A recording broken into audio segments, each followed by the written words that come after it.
2023 का पेपर हो गया, 2022 का हो गया, 21 का भी हो गया था कल।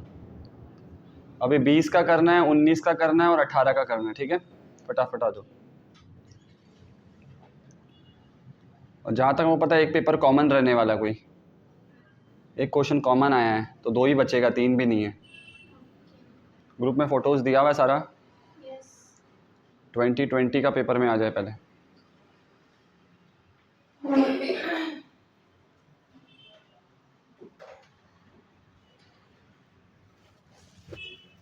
ट्वेंटी 20 में क्वेश्चन नंबर 3 का ई,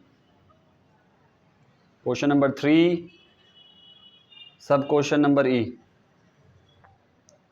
following is the profit and loss account of Hindustan electronics for the year ending 31 March 2020। ठीक है, 3 का ई। यस,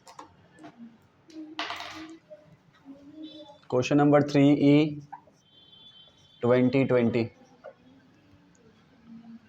तुमको प्रॉफिट एंड लॉस अकाउंट बनाने बोला है हिंदुस्तान इलेक्ट्रॉनिक्स का बुक्स में। तो सबसे पहले लिखेंगे in the books of Hindustan electronics, in the books of Hindustan electronics.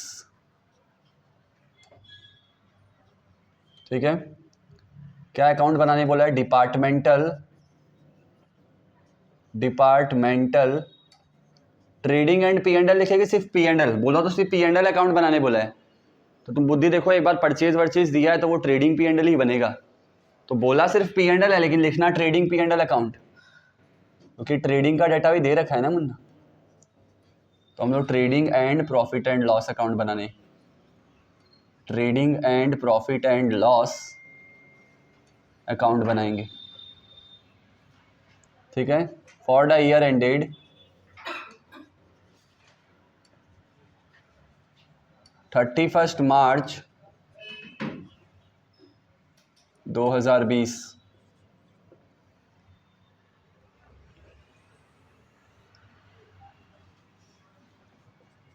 Particulars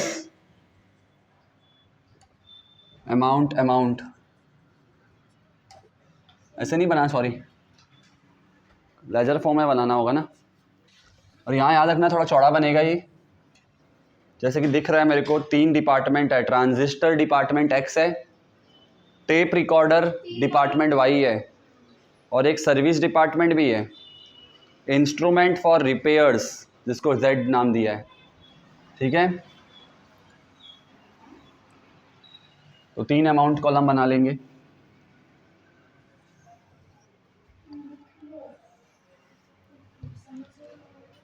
देखो पहला क्या नाम है? टेप रिकॉर्डर, नहीं पहला ट्रांजिस्टर है, ट्रांजिस्टर ब्रैकेट में X, then tape recorder Y, और एक है instrument for repairs, instrument for repairs. अगर एग्ज़ाम में टाइम कम हो और एग्जैक्टली मान लेता है ये क्वेश्चन अगर आ जाए और शॉर्ट टाइम में बनाना हो, तो फिर इतना बड़ा बड़ा नाम मत लिखना, एक्स वाई जेड लिख देना। ठीक है, ट्रांजिस्टर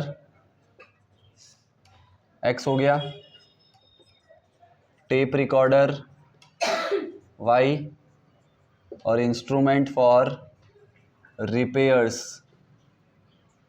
जेड हो गया।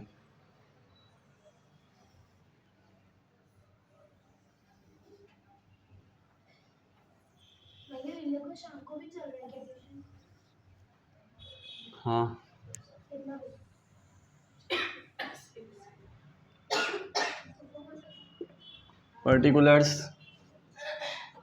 Particulars debit credit. ठीक है,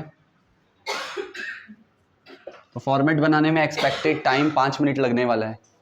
5 नहीं तो लगा, 5 तो लगा नहीं सकता। देखो 2 से 3 मिनट में बना लेना, 2 से 2.5 मिनट के अंदर। हाँ, बहुत बढ़िया बात है। अगर 2 से 2.5 मिनट के अंदर फॉर्मेट बनाता है बहुत बढ़िया बात है, क्योंकि थोड़ा प्रेजेंटेशन के लिए फॉर्मेट अच्छा बनाना पड़ेगा, सुंदर से। अब सबसे पहले क्या लिख सकता है, तो हमको ओपनिंग स्टॉक कहीं दिख नहीं रहा है, एक बार चेक कर लो फिर भी। ओपनिंग स्टॉक नहीं है यहाँ पे, और नीचे कहीं पैराग्राफ में है क्या, चेक कर लो। नहीं, नीचे पैराग्राफ में भी नहीं है, तो सीधा गाड़ी स्टार्ट होगा परचेजेस से।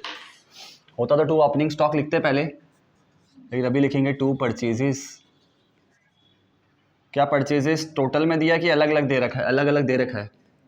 ट्रांजिस्टर का 160, टेप रिकॉर्डर का 125 और इंस्ट्रूमेंट फॉर रिपेयर्स का 80,000। ठीक है, तीनों का परचेजेस लिख दिए। सबको पता है वेजेस डायरेक्ट होता है, तो परचेजेस के नीचे ही आ जाएगा टू वेजेस। लेकिन दिक्कत क्या है मुन्ना, वो कॉमन है, वो 48,000 बता दिया सिर्फ, और हमने को तीनों डिपार्टमेंट वाइज लिखना है, तो उसको बांटना पड़ेगा, और बांटने के लिए चाहिए बेसिस। तो बेसिस के बारे में नीचे कुछ ना कुछ तो बताया होगा, हिंट दिया होगा। तो कौन सा एडिशनल इन्फॉर्म है, देखो तुम लोग को एक बार क्वेश्चन थोरोली पढ़ना भी है, 2 या 3 मिनट लगा के पूरा क्वेश्चन थोरोली पढ़ लेना, 2 या 3 मिनट लगा के फॉर्मेट बना लेना, मतलब 5 से 6 मिनट ये इन्वेस्टमेंट होना चाहिए। ठीक है, ताकि तुमको एक ब्रीफ आइडिया हो जाए क्वेश्चन के बारे में, क्योंकि बना के फिर काट पीट करेगा वो सेंस नहीं बनता। तो एडजस्टमेंट नंबर 2 में लिखा है कि जो वेजेस है, ध्यान से थोड़ा, हाँ, पहले तो जो वेजेस है कॉमन, उसको अपोर्शनड करना होता है, उसको बोलता है अपोर्शनमेंट। तो वो बोल रहा है शोरूम में 3/4 बांट दो और फैक्ट्री में 1/4 बांट दो। अब बच्चा बोल रहा है शोरूम कॉलम कौन सा हुआ, तो शोरूम बोल के कोई कॉलम नहीं है, लेकिन ध्यान से देखो, ये जो ट्रांजिस्टर और टेप रिकॉर्डर है ना, ये दोनों शोरूम में है, तो तुम इन दोनों को शोरूम समझो, इन दोनों को। और ये तुम्हारा जो है, ये है फैक्ट्री, जहाँ पे रिपेयरिंग का काम होता है वो फैक्ट्री होता है इसको, या वर्कशॉप बोलता है इसको। आया बात समझ में? तो एक्चुअली में ट्रांजिस्टर और टेप रिकॉर्डर शोरूम में होता है, और इनका रिपेयरिंग होता है वर्कशॉप में, या फैक्ट्री बोल लो। गया बुद्धि में? तो लोग इस हिसाब से बोल रहे हैं। तो देखो क्या लिखा है, कहानी समझ में आया मुन्ना? मतलब कुछ कहानी ऐसा समझो, एक डिपार्टमेंट है, डिपार्टमेंट नहीं,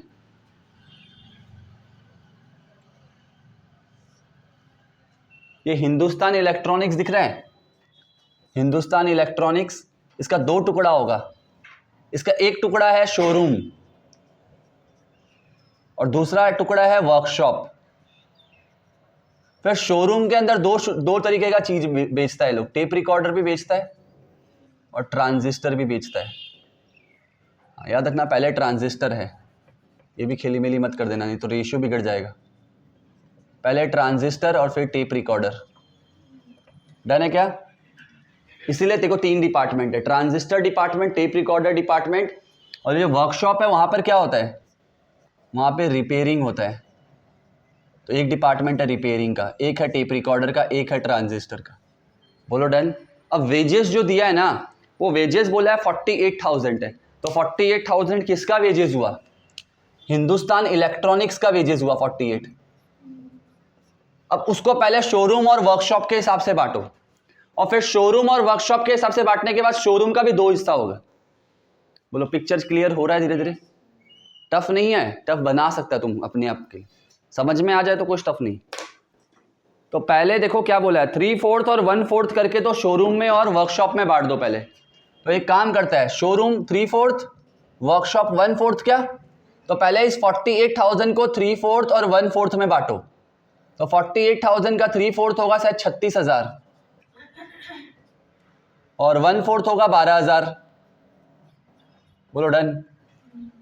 अब ये जो 36,000 आया शोरूम का है ये, अब इसमें ट्रांजिस्टर और टेप रिकॉर्डर में भी बांटना है। तो क्या रेशियो बताया है? हाँ आगे बताया है, देखो कि अपोर्शनमेंट ऑफ वेजेस पहले शोरूम और फैक्ट्री वाइज बांट दो, और फिर जो शोरूम का जो वेजेस है ना उसको 1:2 में बांट दो, एक्स और वाई में। ओके, तो ट्रांजिस्टर तो एक्स ही था और टेप रिकॉर्डर वाई था, बोलो। तो अब इसको 1:2 में बांट दो, 1:2 मतलब 12/24। तो देखो 36,000 बांटना था 1:2 में, तो 12,000 और 24,000। और ये 12,000 पूरा वर्कशॉप का किसको बांटेंगे? रिपेयर्स को, क्योंकि वर्कशॉप का कोई 2 हिस्सा नहीं है, उसमें तो सिर्फ रिपेयर ही है। तो तुम देखो क्या 48 बट गया, हाँ 12, 24, 12, रेशियो 1:2 ही बोला है ना? हाँ 1:2 ही है। बोलो ये पिक्चर क्लियर हुआ? आप लिख दें, प्लॉटिंग कर दें। क्या एग्जाम में डायग्राम बनाएगा? नहीं, माइंड में बनाना होगा। ये देखो मैंने नाम भी लिख दिया, transistor X, tape recorder Y, repair Z. तो किसी को अगर दिक्कत हो रहा है तो समझने में, ये तुम इस क्वेश्चन के नीचे कहीं स्पेस ढूंढ के ये डायग्राम बना सकता है, ठीक है, अगर दिक्कत है तो। लेकिन अभी एक मिनट, यहाँ कैसे दिखाएंगे, ये डायग्राम बना के आएगा क्या एग्जाम में? तो यहाँ पता कैसे करना होता है, ऐसे फुटनोट काफ़ी अपने आप में। तो पहले लिखना करना 48,000 लिखा, 48,000 जो है वो कॉमन है। वो पहले 48,000 को बांटेंगे इन 3:1। अब बचा बोला 3:1 कहाँ था, 3/4 और 1/4 था, तो 3/4 और 1/4 को 3:1 नहीं बोल सकते क्या? बोल सकते हैं ना, हाँ। तो क्या आ जाएगा, पहले शोरूम का आ जाएगा, कितना आएगा शोरूम का, 48,000 इंटू 3/4 इज 36,000। और वर्कशॉप का कितना आ जाएगा, फैक्ट्री बोला है क्या, जो वर्ड बोला वो लेना, फिर फैक्ट्री बोला शायद, वर्कशॉप बोला है क्या, तो वर्कशॉप लिख लो, फैक्ट्री लिखने से भी रॉन्ग नहीं है। वर्कशॉप वही होता है जहाँ रिपेयरिंग होता है, ठीक है। तो अब एक काम करना, ये जो शोरूम का है फर्दर 36,000 रुपया, इसको अगेन 2:1, पहले वर्कशॉप मत लिखना, पहले शोरूम का जो आया उसको अगेन फर्दर इन 1:2 में बांट देंगे। तो 36,000 का 1:2 कितना आएगा, 12,000 आएगा ट्रांजिस्टर में, 24,000 आएगा टेप रिकॉर्डर में, ठीक है। और ये 48,000 का जो 1/4 था वो 12,000 था, तो ये 12,000 पूरा कहाँ आएगा, टेप इसमें रिपेयर्स में। तो चेक करो पूरा 48 आया कि नहीं आया, 12, 24, 12, 48, इस तरीक़े से शो करना होता है। चलो ये एक बहुत ज़बरदस्त चीज़ था, कर ली हम लोगों ने। उसके बाद एक खर्चा और है डेबिट साइड में, रेंट इनडायरेक्ट होता है, P&L में आएगा वेट। उस साइड क्या आएगा, उस साइड सेल्स आएगा, और सेल्स तुमको तीनों का इंडिविजुअली दे रखा है, तो लिख दो आओ, बाय सेल्स कितना 175, डन, 140 और उसमें 35,000, डन है क्या, ठीक है। सेल्स के बाद क्लोजिंग स्टॉक आता है, हाँ, बाय क्लोजिंग स्टॉक। चेक कर लेना कोई इंटर डिपार्टमेंटल ट्रांसफ़र है क्या, लास्ट 2 क्लास से यही टॉपिक चल रहा था, एक डिपार्टमेंट दूसरा डिपार्टमेंट को कोई माल दे रहा है क्या, ऐसा कुछ भी नहीं है इस क्वेश्चन में। तो क्लोजिंग स्टॉक भी तीनों का इंडिविजुअली दे रखा है, थैंक यू। 60,100, 20,300 और 44,600, बहुत ध्यान से फिगर्स, ठीक है। तो मैं देखो मैंने ट्रेडिंग का ऑलमोस्ट सब चीज़ लिख दिया है, ओपनिंग था नहीं इसलिए लिख नहीं पाया, बाकी सब आ गया है। आई होप समझ में आया।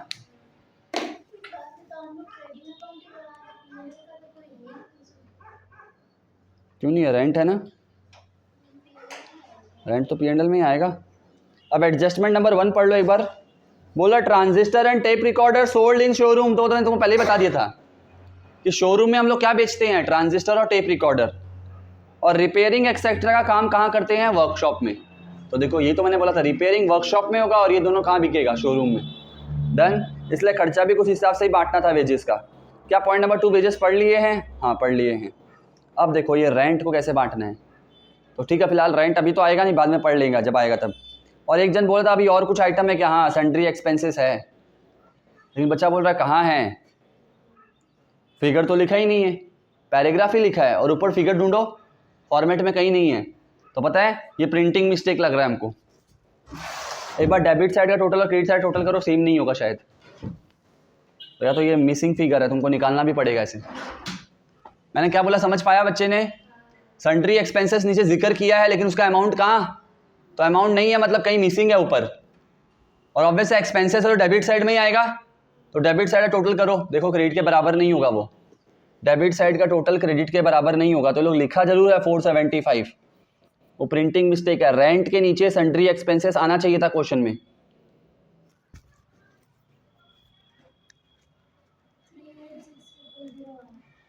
थ्री नहीं ज़्यादा आएगा, क्रेडिट का सारा प्लस कर लिया,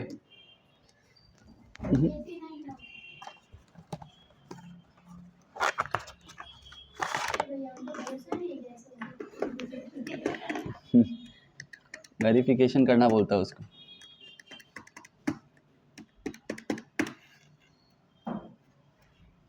ठीक है दिन कोई बात नहीं जाता है अंदर अभी शाम को ही सही है, 475 आ रहा है क्रेडिट साइड का टोटल। ठीक है, तो क्रेडिट साइड का टोटल सही दे रखा है लोग। डेबिट साइड में खेली मेली है। तो डेबिट साइड में देखो माइनस करके कितना कम पड़ता है, जितना कम पड़ता है वही सन्ड्री एक्सपेंसेस है। गलती हुआ कैलकुलेशंस। 48,000 भी माइनस करेंगे 10,800, 51,200 का डिफरेंस आ रहा है डेबिट में। मुन्ना लोग कैलकुलेट किया, कोई नहीं गया समझ में आ रहा है? डेबिट साइड का जो टोटल है क्वेश्चन में उसमें डिफरेंस आ रहा है। इसका मतलब रेंट के नीचे सन्ड्री एक्सपेंसेस का अमाउंट ये लोग लिखना भूल गया है क्वेश्चन में, और वो मैंने निकाला है। क्रेडिट का टोटल से डेबिट का टोटल माइनस किया तो 51,200 का डिफरेंस आ रहा है। मतलब 51,200 जो होगा वो सन्ड्री एक्सपेंसेस का अमाउंट होगा। याद रखना ये फिगर को, ये यूज़ कर लेंगे। अब देख रहा है फाइनल का पेपर में ऐसा गलती करता है, क्वेश्चन ही गलत है। तो दिमाग कैसे चला लेना। हाँ, टोटल करने मतलब पहले जी इसको बंद कर लो, ग्रॉस प्रॉफिट निकाल लो पहले बंद करके अकाउंट। तो बताओ कौन सा साइड बड़ा है? ऑब्वियस सा बात है, ये क्रेडिट बड़ा लग रहा है। कितना आ रहा है? 2,35,100 शायद। तो दोनों साइड लिख दो 235,100। इसमें से माइनस करो सारा खर्चा, तो दो ही तो है, 172 होता है। 28,000 और 35,000, 63,100 आ रहा है क्या? एक जन कंफर्म करो। टेप रिकॉर्डर वाई का क्या सीन है? इसमें भी प्रॉफिट ही आएगा 1,60,300। थोड़ा फास्ट, 1,60,300 माइनस करो सारा खर्चा, 149 होता है ये। 149 तो 11,300 आएगा।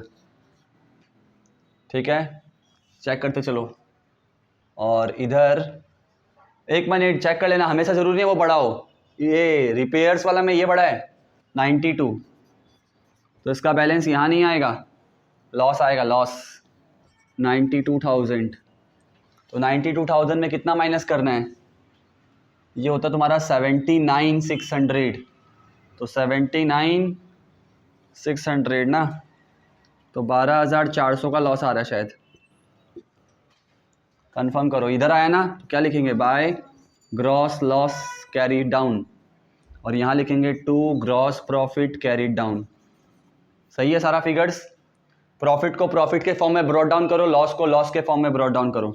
तो पी एंड एल में वो क्या ब्रॉट डाउन होगा? To gross loss B D. कहाँ था? सिर्फ वहीं लिखना लॉस। सी में था, सॉरी जेड में, तो 12,400 जेड में लिख देंगे।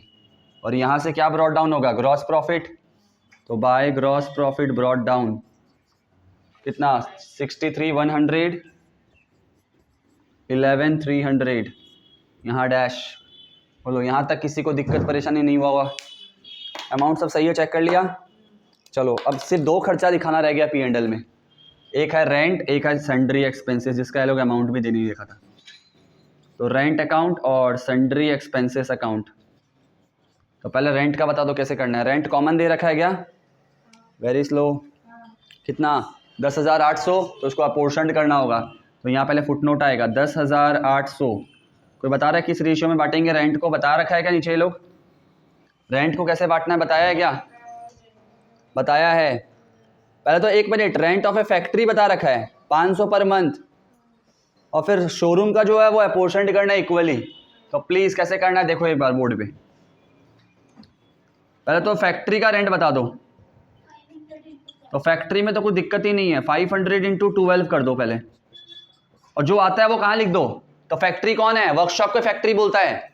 तो ये जो 500 इंटू 12 करके आ रहा है वो सीधा कहाँ लिख दो? 6,000 जेड कॉलम में, मतलब वर्कशॉप वाले कॉलम में। अब कोई बता रहा है मुझे को बुद्धि में। अब एक बच्चा को अभी भी लग रहा है 10,800 का रेंट है। अरे मुन्ना 10,800 का रेंट में 6,000 तो फैक्ट्री में आ गया, 500 इंटू 12, तो रिमेनिंग जो है वो शोरूम में आएगा। तो आओ अब शोरूम में कितना आएगा? शोरूम, तो शोरूम में पहले निकालो कितना आएगा। 10,800 में 6,000 तो दिखा दिया वहाँ पे, तो डेट इज़ कितना 4,800 बचता है। अभी 4,800 भी ये कैसे आएगा बताया शोरूम में, इक्वली आएगा, तो 1:1 ईजी। यहाँ कहाँ लिखा है कि है ना जो बचेगा वही अमाउंट? अब ये इतना तो नहीं लिखेगा ना, बोलो देखो ठीक से लिखा है ये बात, क्या लिखा वापस पढ़ देते हैं। Rent of factories 500 per month, समझ में आ रहा है? तो मैंने क्या बोला, सपोज हम लोग तीनों ने बिजनेस किया, समझ में आ रहा है, और मान लो बिजनेस करके कमाया 20,000, तो अगर हम ये बोल देता है ऐसे, हम इतना सा बोल देता है, मान लेता बिजनेस का लीडर हम था, हम लीड किया था बिजनेस, तो मैंने क्या बोला 20,000 कमाया, 10 हम मेरे को दे दो। तो अगर मैंने बोला 10 मेरे को दे दो, तो बाकी का 10 क्या करना है, कुछ नहीं बोला तो तुम लोग दोनों बराबर लेगा। तो वही तो बात हो रहा है कि 10,800 का रेंट है, उसमें से अगर फैक्ट्री का लोग बता दिया 6,000 है, तो अभी तो जो बच गया वो बता तो देखा है इक्वली ले लेना, नहीं बताता तो सोचता, बता दिया है। तो जैसे मैंने बताया खर्चा को बांटना कैसे बता देगा वो लोग। तो क्या आ रहा है 2400, और ये भी 2400, और तीनों टोटल लगा के चेक कर लो 10,800 होता है, हाँ होता है। अब आ जाओ सन्ड्री एक्सपेंसेस, और याद रखना इसका अमाउंट ही नहीं था, कितना निकाला था 51,200, 51,200 निकाले थे, और अब नहीं 200 था। 51,200 को बांटना कैसे है वो पॉइंट नंबर डी में बताया है, इन द सेल्स रेशियो।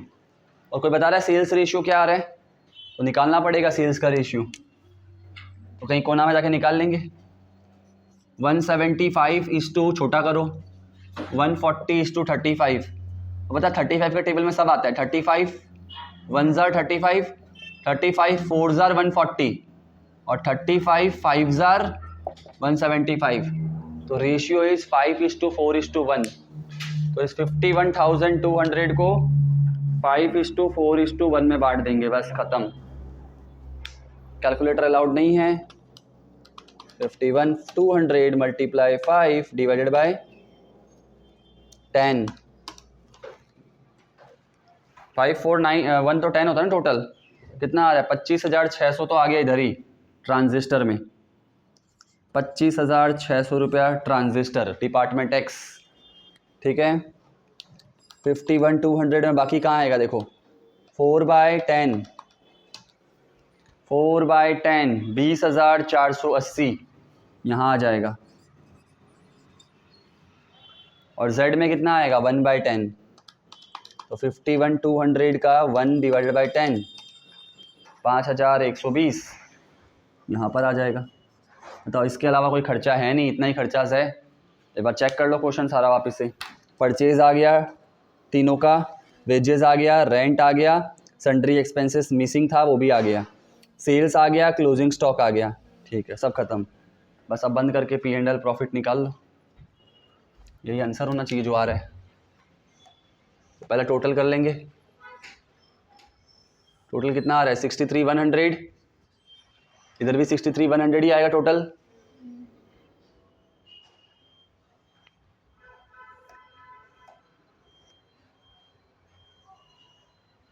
तो 63,100, ठीक है, उसमें से माइनस कर दो कितना 28,000 होता है, 28,000 माइनस करेगा तो शायद 35,100 आएगा नेट प्रॉफिट, चेक करके बताओ। फिर ये आ रहा है 11,300, तो ये इधर भी 11 नहीं, इसका ये बड़ा आ गया, तो इसमें लॉस आ रहा है एक्चुअली में, इस डिपार्टमेंट में लॉस आएगा 22,480 होगा, 880 होगा, सॉरी 22,880 बोथ साइड 22,880, और इसका कहाँ आ रहा है बैलेंस, यहाँ कितना 11,580 आएगा शायद, चेक कर लो 11,580 आएगा। इसमें तो लॉस ही था तो इधर ही आ रहा है सब कुछ, तो 12 + 6 18, 18 और 5 23,000, 400 और 120 520, तो 23,520, इधर भी 23,520, और बैलेंसिंग फिगर भी इधर ही आएगा 23,520, इधर आ रहा है, मतलब नेट लॉस। बोलो सिर्फ डिपार्टमेंट एक्स में क्या आया है प्रॉफिट, नेट प्रॉफिट, बाकी दोनों में लॉस आ रहा है, तो यहाँ लिख दो नेट प्रॉफिट, इधर बाय नेट लॉस। बच्चा बोला वो कंबाइंड स्टेटमेंट नहीं बनाना क्या, नहीं याद करो लास्ट का 2 क्लास में हम लोग कंबाइंड स्टेटमेंट बनाता था क्योंकि लोडिंग हटाना पड़ता था, याद है। आज लोडिंग का काम नहीं है तो एक ही अकाउंट में सब कुछ समा गया है। आई होप समझ में आ गया हो। इजी था।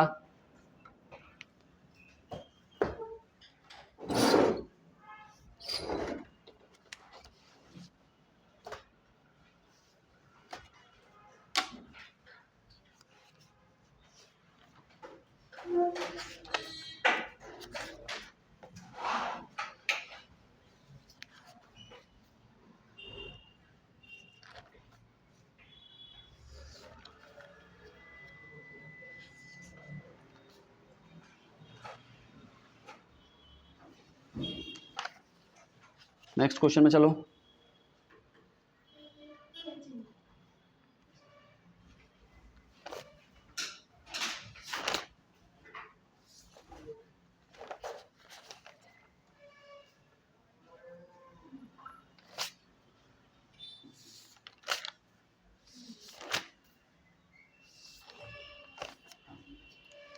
इंग्लिश 19 का पेपर में आप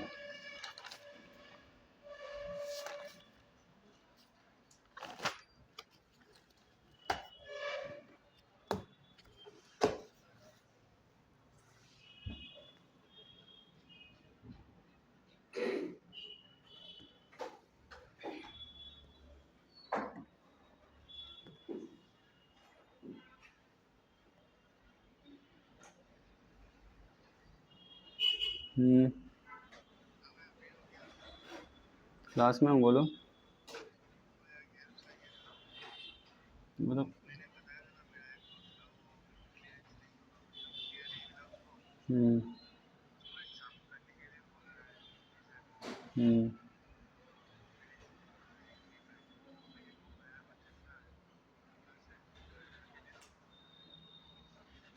ठीक है, भेजना, देखेगा भाई।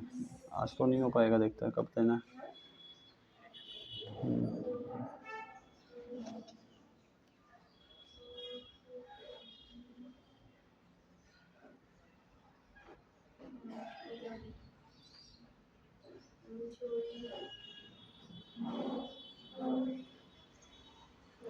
ठीक है, 19 का पेपर में हम लोग अभी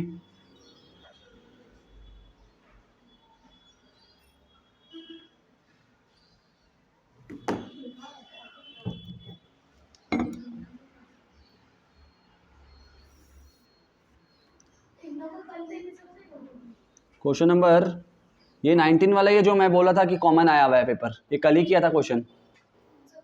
the following balances are extracted from the books of Ravishankar.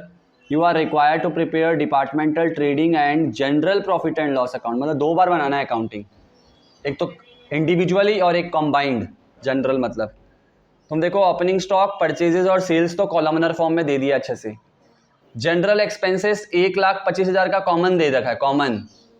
और एक बार एडजस्टमेंट पढ़ो तो मुझे फील आ जाएगा ये कल वाला ही क्वेश्चन है, जिनका कल वाला क्लास किया हुआ है। Closing stock of department A 1 lakh है, उसमें बी का 20,000 इंक्लूडेड है। बी का क्लोजिंग स्टॉक 2 लाख है, उसमें 30,000 ए का इंक्लूडेड है। हाँ यही है, फिगर भी सेम है। ठीक है, और प्रॉफिट मार्जिन देखो, जीपी और 40, कल प्रॉफिट मार्जिन नहीं था एक्चुअली में उस क्वेश्चन में, तो हम लोग को एक वर्किंग नोट बना के निकालना पड़ा था प्रॉफिट मार्जिन। बस इस क्वेश्चन में तो और आसान कर दिया, प्रॉफिट मार्जिन भी तुमको निकाल कर दे रखा है। ठीक है, तो जिन लोगों का क्लास छुटा हुआ है उनको क्लास मिल गया है, वो लोग ये क्लास कर ले, ये वाला क्वेश्चन वहाँ कवर्ड है। तो 19 का क्वेश्चन में हम लोग को नहीं करना डिपार्टमेंट। अब आ जाओ 18।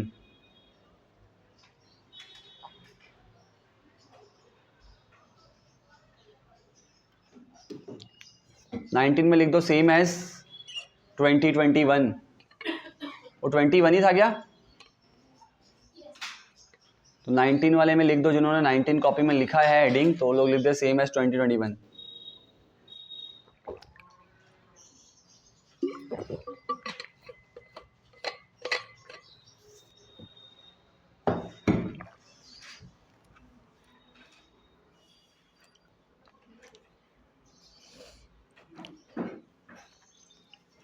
यस, इसमें Kiran the proprietor of a departmental stores. मिला क्वेश्चन? क्वेश्चन नंबर 5 का बी, क्वेश्चन नंबर 5 का बी, ठीक है। Kiran, the proprietor of a departmental store, decided to ascertain separate profit for his first two department X and Y। तो किरण proprietor है, वो अपना 2 department है उसका X और Y, वो दोनों का प्रॉफिट इंडिविजुअली जानना चाहता है। और मंथ कब ख़त्म होने वाला है? 31 जनवरी को ख़त्म होगा। 31 जनवरी का स्टॉक जो है वो कुड नॉट बी वैल्यूड, मतलब क्लोजिंग स्टॉक नहीं दे रखा है बोला। कुछ अनएवॉइडेबल रीजंस के वजह से क्लोजिंग स्टॉक दिया नहीं है। तो मुन्ना ये लोग नहीं दिया, तुमको तो निकालना पड़ेगा। ये लोग बहानाबाजी कर सकता है, अनएवॉइडेबल रीज़न है नहीं दे पाएंगे, तुमको तो निकालना पड़ेगा।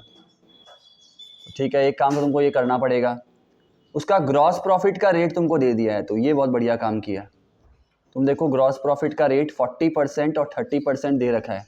लेकिन दिक्कत क्या है, ग्रॉस प्रॉफिट जो है वो विदाउट कंसीडरिंग डायरेक्ट एक्सपेंसेस है। अब ये क्या बोला है मेरे को बताओ, gross profit after considering direct expense आना चाहिए कि विदाउट कंसीडरिंग? तो कोई मेरे को बता रहा है ग्रॉस प्रॉफिट कहाँ निकलता है? ट्रेडिंग अकाउंट में, ट्रेडिंग में। और ट्रेडिंग में क्या डायरेक्ट खर्चा आता है बोलो? तो कहाँ आता है? ट्रेडिंग में डायरेक्ट खर्चा आता है ना, डायरेक्ट एक्सपेंसेस। तो बताओ, जैसे ये बोर्ड पे क्वेश्चन है, इसी में देखो डायरेक्ट वेजेस था, तो ऑब्वियसली ये जो जीपी आया है ये आफ्टर कंसीडरिंग डायरेक्ट एक्सपेंस है कि बिफोर कंसीडरिंग? आफ्टर, क्योंकि मैंने डायरेक्ट खर्चा दिखाया है, तो ऑब्वियस है ये जीपी जो आया है ये वेजेस को एडजस्ट करके आया है। तो सही जीपी है कि गलत जीपी है? सही है, सही है। लेकिन बुक वाला क्या बोला है? विदाउट कंसीडरिंग तुमको जीपी का परसेंटेज दे रखा है, डायरेक्ट एक्सपेंसेस हटाया नहीं है। तो वैसे तो वो जीपी गलत है, समझ में आ रहा है। लेकिन बेसहारों को 3K का सहारा जा रहा है बुद्धि में, तो तुम्हारे तो यही अभी काम बनेगा। मानता है वो जीपी गड़बड़ है तो उसको सुधारेंगे बाद में, लेकिन पहले तुम्हारा कुछ निकालने में ये मदद कर देने वाला है। तो और देख लेंगे क्या मदद करेगा ये। डिपार्टमेंट वाइज मेरे को एक्स और वाई का कुछ खर्चा दे रखा है। जैसे ओपनिंग इस बार दे दिया, पिछला क्वेश्चन में ओपनिंग नहीं था। सेल्स है, परचेज है, डायरेक्ट एक्सपेंसेस भी तुमको दे रखा है इस बार। बोलो ये 3 तो कॉपी पेस्ट मार देंगे अच्छे से, शाबाश।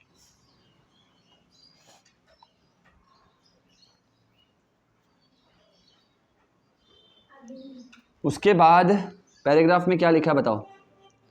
उसके बाद लिखा है कि जो इनडायरेक्ट एक्सपेंसेस है ना for the whole business. Okay, actually में इसका बिजनेस जो है वो 5 डिपार्टमेंट का है और तुमको इनडायरेक्ट एक्सपेंसेस 5 डिपार्टमेंट का दे रखा है। ये तो गड़बड़ है यार, तुम बना 2 का रहा है, सारा खर्चा 2-2 का दे रखा है। अब आगे जाके बोला है कि एक इनडायरेक्ट खर्चा भी है इसके जीवन में, लेकिन वो पूरा बिजनेस का दे दिया एज ए होल। तो ऐसा टाइप का थोड़ा ये लोग मिक्सचर कर देता है और कुछ नहीं है। तो तुमको इन सब से निपटना होगा। देखो इनडायरेक्ट एक्सपेंसेस आएगा तो कहाँ?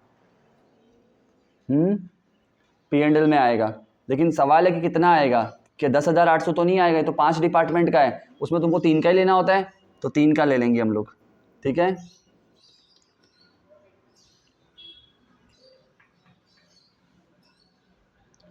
और क्या लिखा है? Which are to be charge in proportion to departmental sales except as 1/6 which is to be divided equally. ओहो, ये क्या बोला है? क्योंकि तुमको याद रखना लास्ट में तुमको एक जनरल P&L अकाउंट बनाने भी बोला है, और उसमें तुमको डिपार्टमेंट एज ए होल का प्रॉफिट भी निकालना पड़ेगा। मतलब 5 डिपार्टमेंट का काम भी करना है पहले 2 डिपार्टमेंट का काम करो, फिर नीचे वाला जो कॉमन अकाउंट बनेगा उसमें 5 डिपार्टमेंट का काम करना है। और दिक्कत है थोड़ा सा, इसलिए तुमको यहाँ पे देखो ये लोग क्या दे रखा है कि 10,800 जो है ना, which are to be charge in proportion to departmental sales except to as 1/6 which is to be divided equally. समझ में आ रहा है? मतलब सिर्फ 1/6 हिस्सा ऐसा होगा जो सबके बराबर कॉमन बटेगा, बाकी जो है वो हम लोग सेल्स का रेशियो में बांट देंगे। तो थोड़ा दिक्कत वाला क्वेश्चन है ये। और रिमेनिंग डिपार्टमेंट का सेल्स कितना है? थैंक यू, चलो ये तो दिया है, क्योंकि ये नहीं देता तो काम नहीं बनता। सेल्स का रेशियो चाहिएगा मेरे को। तो बाकी 3 डिपार्टमेंट का सेल्स कितना है? देखो एक चीज़ तुम्हारा काम हो गया, 5 डिपार्टमेंट है, तुम कितने का सॉल्व कर रहे हैं? 2। तो 2 डिपार्टमेंट एक तरफ करो, 3 डिपार्टमेंट एक तरफ करो। क्या तुमको 2 डिपार्टमेंट का सेल्स पता है? हाँ, अभी देखो वो पैराग्राफ में दे रहा है कॉलम बनाकर। पहला 2 डिपार्टमेंट का सेल कितना है? 42 और 36 78, और उधर तीनों का कितना है मिला के?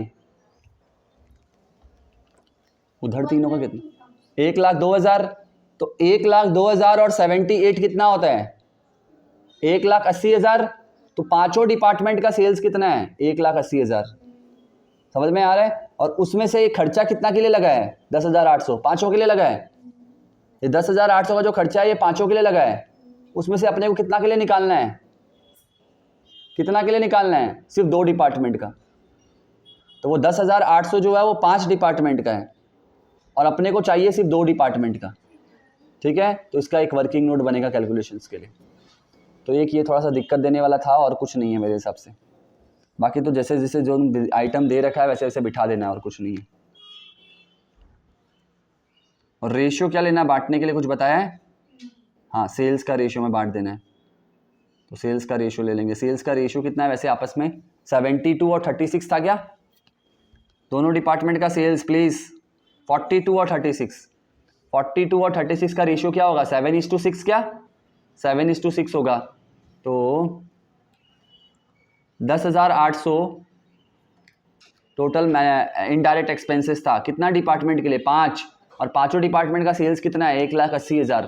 तो 10,800 1,80,000 के हिसाब से है। तो बताओ 78,000 का कितना होगा?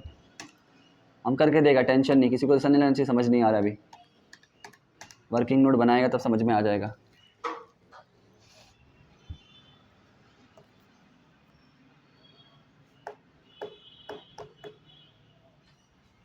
सेवन इज टू सिक्स ही है ना रेशियो।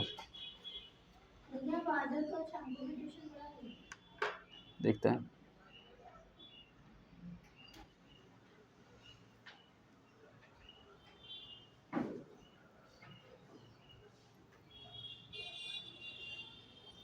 ओह, सारा का सारा क्वेश्चन ये जो बनाया गया है ना, ये सिर्फ इनडायरेक्ट एक्सपेंसेस के लिए बनाया गया है, और तो इस क्वेश्चन में कुछ भी जान नहीं है।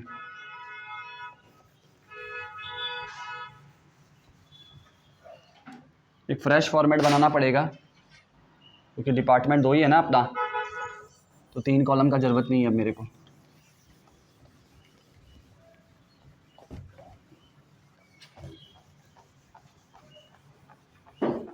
तुम लोग फटाफट पहले फॉर्मेट बना लो।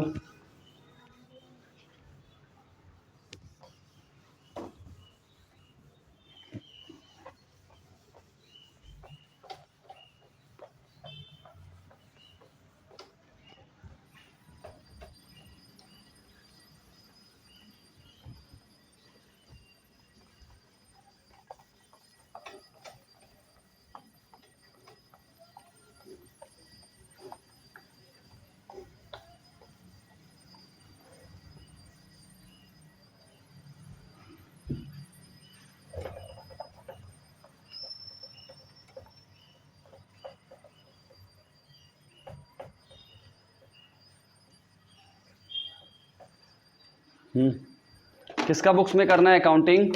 किरण है क्या? In the books of Kiran. ठीक है, तो हेडिंग चेंज हो जाएगा। In the books of Kiran departmental trading and P&L तो सेम रहेगा। तो in the books of Kiran departmental trading and profit and loss account for the month ending, for the year नहीं है इस क्वेश्चन का, I think for the month ended है क्या? Check करो तो एक बार।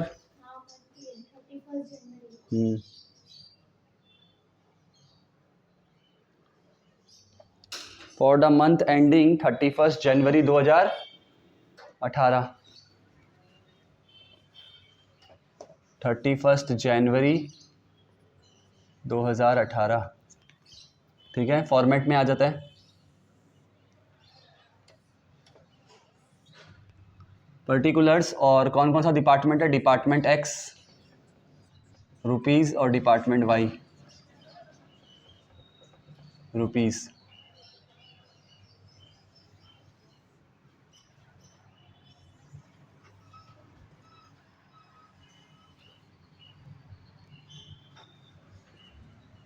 इधर भी पर्टिकुलर्स डिपार्टमेंट एक्स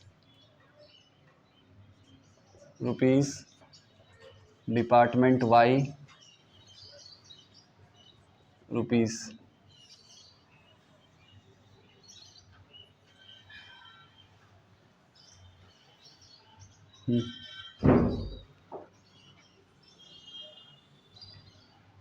आइटम में क्या क्या दे रखा है अपने को? ओपनिंग स्टॉक दे रखा है, ये 3 तो फटाफट लिख देते हैं। 2 ओपनिंग स्टॉक, डिपार्टमेंट एक्स का 9000 और उसका 8400। 2 परचेजेस, 2 परचेजेस 27000 और 21600। ठीक है, इधर आके लिख देते हैं बाय सेल्स। बाय सेल्स कितना? 42,000 और 36,000। डन है क्या? चलो, डायरेक्ट एक्सपेंसेस कितना दे रखा है? डायरेक्ट एक्सपेंसेस कितना दे रखा है? 5490 और 8520। एक सवाल है मेरा, रुको। डायरेक्ट एक्सपेंसेस तो यहीं आता है। चलो, मैंने डायरेक्ट एक्सपेंसेस निकाल लेना है, दे रखा है ना, गिवन है, गिवन है, लिख देते हैं एक बार। 54 और इधर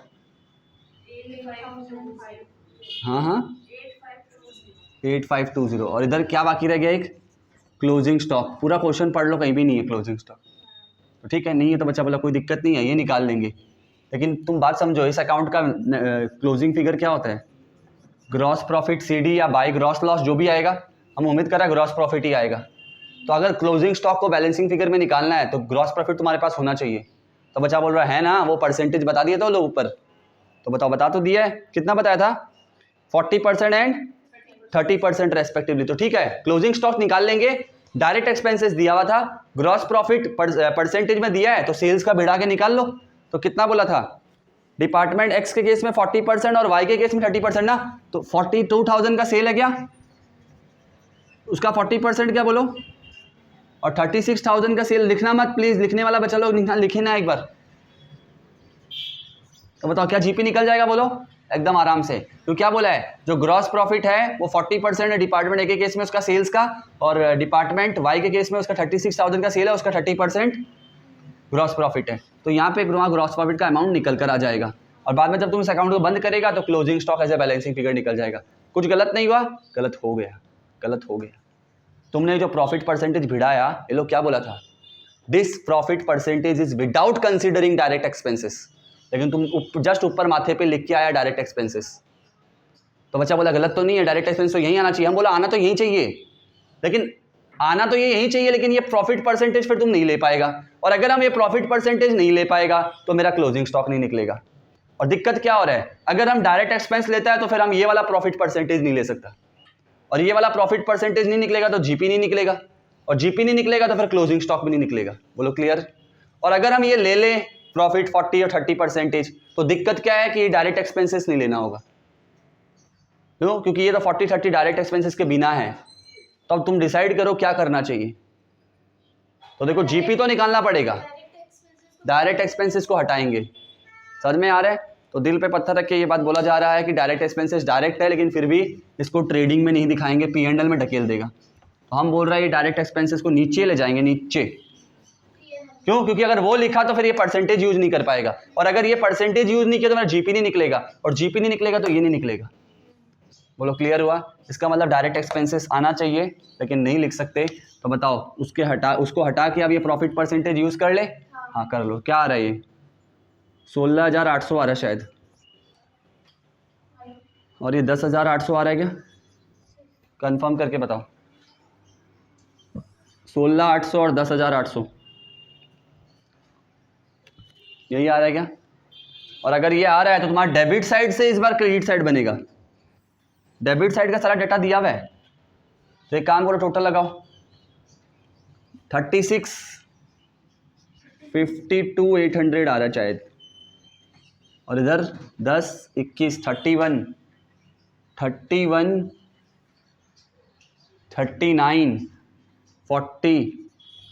40,800 आ रहा है शायद। 52,800 और 40,800। अब माइनस करके क्या निकाल लो, ग्रॉस लॉस नहीं, बच्चा बोल रहा है इधर तो ग्रॉस लॉस आता है, ग्रॉस प्रॉफिट है तो ग्रॉस लॉस कैसे आ सकता है, क्लोजिंग स्टॉक नहीं था वो निकलेगा बैलेंसिंग फिगर में। तो कितना आ रहा है 10,800 आ रहा है शायद, और इधर कितना आ रहा है 4,800। कंफर्म करो क्लोजिंग स्टॉक यही है क्या, 10,800 4,800। तो देखो मैंने दिल पे पत्थर रख के डायरेक्ट एक्सपेंस नहीं लिया, क्योंकि डायरेक्ट एक्सपेंस लेता तो फिर ये प्रॉफिट नहीं ले पाता, और ये प्रॉफिट नहीं ले पाता तो जीपी नहीं निकलता, जीपी नहीं निकलता तो क्लोजिंग स्टॉक नहीं निकलता। इसलिए एक काम करो, डायरेक्ट एक्सपेंस को मजबूरी में हमको इनडायरेक्ट मानना पड़ेगा और ऐसे P&L में शो करना पड़ेगा, थोड़ा अलग टाइप है। बोलो डन। अब सारा का सारा दारोमदार P&L पे है, नीचे आ जाओ, पहले इस ग्रॉस प्रॉफिट को ब्रॉड डाउन कर लो। तो by gross profit brought down 16,800 और 10,800 ब्रॉड डाउन कर लिए। ब्रॉड डाउन करने के बाद इधर कोई खर्चा है, हाँ है ना, जो डायरेक्ट एक्सपेंस ऊपर नहीं आया वो इधर आ जाएगा। अब सवाल है कितना आएगा, हाँ तो बांट के दे रखा है लोग, बताना 54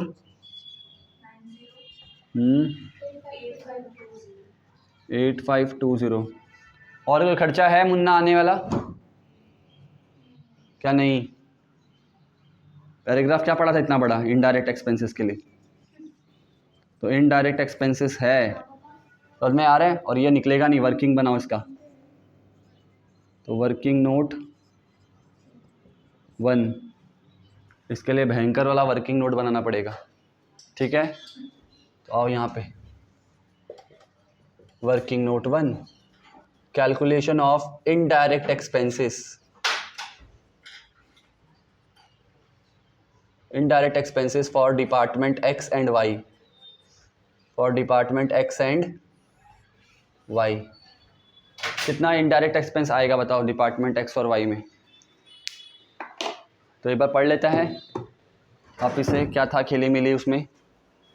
इनडायरेक्ट एक्सपेंसेस जो है वो पूरा डिपार्टमेंट का नहीं, पूरा बिजनेस एज ए होल का दे रखा है लोग, और पूरा बिजनेस में 5 डिपार्टमेंट है, समझ में आ रहा है।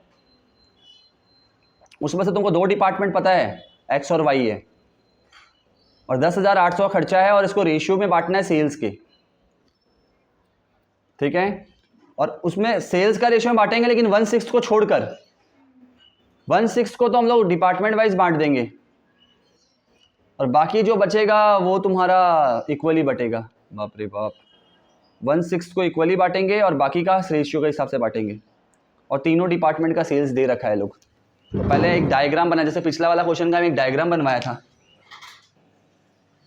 ऊपर याद है ट्रांजिस्टर शोरूम वाला, इसमें भी पहले एक डायग्राम समझ लो, पहले कैलकुलेशन करेंगे हम लोग, ठीक है। एक डायग्राम बना देता है यहाँ पे ऊपर, डायग्राम सुनना कैसे है। ये जो इनडायरेक्ट एक्सपेंसेस है ना, ये जो है तुमको ये पूरा बिजनेस का दे रखा है, डिपार्टमेंट का नहीं दे रखा है। और एक बिजनेस जो है, पूरा बिजनेस का इनडायरेक्ट एक्सपेंस कितना दे रखा है, 10,800 दे रखा है। और बिजनेस में 5 डिपार्टमेंट है, 1 2 3 4 5, उसमें से 2 तो तुम्हें पता है X और Y है, बाकी 3 डिपार्टमेंट नहीं पता, तो तुम मान लो 1 2 3 है, डिपार्टमेंट ABC मान लो 1 2 3 जो तुम मानना चाहते हैं, ठीक है। 3 डिपार्टमेंट और है, वो 3 कौन सा है, ABC। बताओ मेरे को 3 ABC के बारे में जानना है कि XY के बारे में जानना है। मेरे को ABC के बारे में पंचायत नहीं है, मेरे को XY के बारे में जानना है। लेकिन ये लोग ये बोला है कि 5 डिपार्टमेंट टोटल, तो बिजनेस का 5 डिपार्टमेंट है, उसमें से मेरे को 2 के बारे में जानना है। तो दिक्कत क्या आया, दिक्कत यह आया कि इनडायरेक्ट एक्सपेंसेस जो है ये 5 का मिलाकर दे रखा है लोग, समझ में आ रहा है। तो मेरे को सिर्फ 2 का चाहिए उसमें से। तो अब 10,800 में 2 का कितना, ये 10,800 में 2 का कितना, तो कैसे निकालेंगे। तो ये लोग बोला है कैसे निकालना है, देखो। Indirect expenses for the whole business considering 5 department, total 5 department are 10,800 which are to be charged in proportion to departmental sales। तो पहले तो रेशियो निकालो डिपार्टमेंटल सेल्स का। तो बताओ क्या तुमको 5 डिपार्टमेंट का सेल पता है, नहीं, मेरे को सिर्फ 2 का सेल पता है। तो कोई बता सकता है 2 का सेल कितना है, 2 डिपार्टमेंट का सेल्स कितना है। जो तुम्हारा X और Y है उसका सेल्स तुमको पता ही है मुन्ना, तो बस X के नीचे X का सेल बताओ मेरे को, 42। और 36 वाई का बोलो। क्या इन तीनों का सेल इंडिविजुअली पता है? इंडिविजुअली नहीं पता, लेकिन टोटल में पता है तुमको। 1,02,000 क्वेश्चन में दिया, देखो वो पैराग्राफ का लास्ट में लिखा है, देखो इंडिविजुअली ABC का कितना सेल है पता नहीं इनको। और ये ABC मैंने अपने मन से माना है, हाँ, कि बाकी 3 डिपार्टमेंट का नाम शायद ABC होगा, मैंने खुद नामकरण रख दिया है, जा रहा है, लेकिन इनका इंडिविजुअल सेल नहीं पता, टोटल सेल पता है। तो बताओ ठीक है, तीनों का पता है तो हो गया ना काम। क्या तुम्हें 5 डिपार्टमेंट का सेल मिल गया अब? हाँ, तीनों का पता है, ये 2 का पता है, तो क्या 5 डिपार्टमेंट का सेल्स पता है तुमको? तो मेरे को 5 डिपार्टमेंट का सेल्स मिल गया और 5 डिपार्टमेंट का इनडायरेक्ट एक्सपेंसेस है, रेशियो हो गया मेरा। 5 डिपार्टमेंट का खर्चा दे रखा है और 5 डिपार्टमेंट का सेल्स भी मेरे को मिल गया है, ठीक है। तो पहले एक काम करेंगे, टोटल सेल्स निकाल लेंगे। टोटल सेल्स मुंह पे निकाल लो अभी।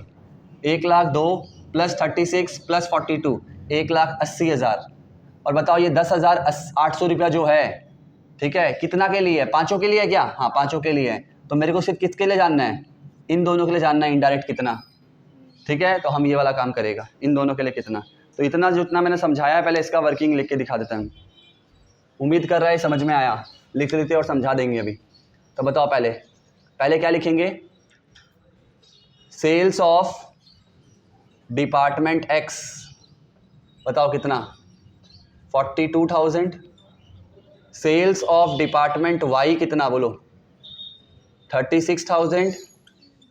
और सेल्स ऑफ रिमेनिंग 3 डिपार्टमेंट्स, जो कि मेरे को नहीं पता कौन है, रिमेनिंग 3 डिपार्टमेंट्स का सेल्स क्या है? 1,02,000। तो बताओ इन तीनों को जोड़ लेंगे तो क्या आएगा? 1,80,000 बोलो। क्या नाम दूं इसको? Total sales of all departments. क्या नाम दूं? Total sales of all departments. अब सारा डिपार्टमेंट का सेल्स मिल गया और टोटल एक्सपेंसेस तुमको दे रखा है लोग, total indirect expenses, total indirect expenses of all departments. हाँ तो ठीक है, सारा डिपार्टमेंट का इनडायरेक्ट खर्चा बताओ कितना है? 10,800 है। तो ठीक है, बताओ ये 10,800 कितना डिपार्टमेंट का खर्चा है? 5 का है क्या? और ये सेल्स भी कितने का है? 5 का। तो हो गया, ये दोनों एक दूसरे के लेवल पे है। तो मैंने सिखा रखा, जो जिसके लेवल पे उसको उससे डिवाइड करो। तो जो जिसके लेवल पे उसको उससे डिवाइड करो। इतना खर्चा लगा, इतना डिपार्टमेंट का सेल हुआ तब, इतना खर्चा लगा जब इतना सेल हुआ तब। तो बताओ मेरे को किसके बारे में जानना है? सिर्फ X और Y का जानना है। और X और Y का सेल्स कितना मिलाकर? X और Y का सेल्स कितना मिलाकर? 78।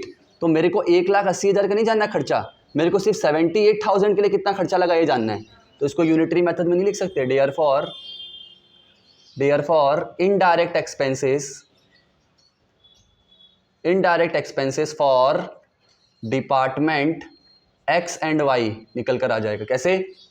अगर 10,800 का इनडायरेक्ट एक्सपेंसेस 1,80,000 सेल करने पर है, 10,800 का इनडायरेक्ट एक्सपेंसेस 1,80,000 का सेल करने पर है, तो बताओ 42 और 36 का सेल करने पर कितना होगा? 42 और 36 का सेल करने पर कितना होगा? कितना आ रहा है ये? 10,800 डिवाइडेड बाय 1,80,000 इंटू 78,000 बोल लो चाहे तो इसको तुम, जितना जीरो कट सकता काट देना।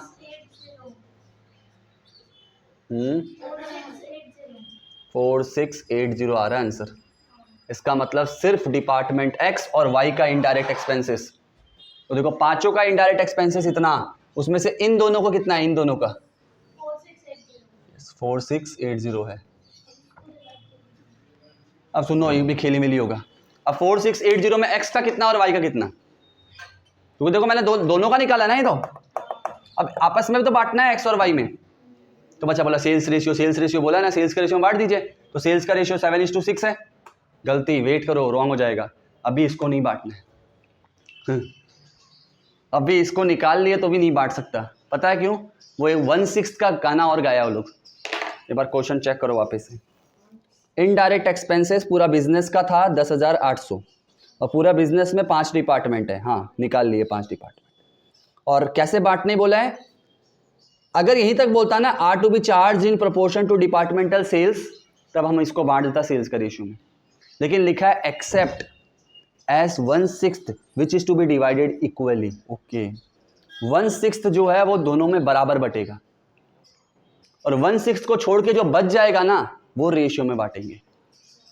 बाप रे बाप।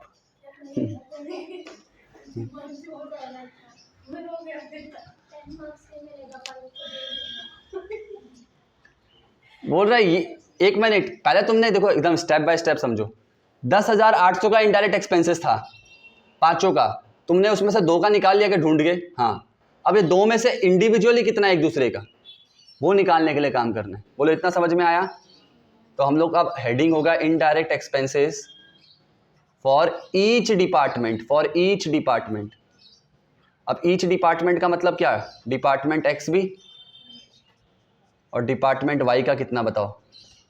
तो एक्स और वाई का इंडिविजुअली कितना है, तो टोटल कितना बताओ। टोटल तो 4680 है। अब इस 4680 का बच्चा बोला सेल्स का रेशियो में बांट दीजिए, तो दोनों का इंडिविजुअल निकलेगा। हाँ बोला एकदम सही बोल रहा है, लेकिन स्टार्टिंग से सेल्स का रेशियो में नहीं बांटना है, पहले इसका 1/6 जो है ना वो बराबर बांटेगा। क्वेश्चन में बोला है कि पहले जो टोटल दोनों का आया उसका 1/6 जो होता है वो दोनों में बराबर बांटो। तो पहले एक काम करेंगे, इनका 1/6 बताओ कितना होता है। तो 1/6 of 4680 to be distributed equally. क्या लिखा था वहां पे वर्ड कि 1/6 जो होता है वो इक्वली बांट देना। तो 1/6 कितना होता है ये बताओ पहले।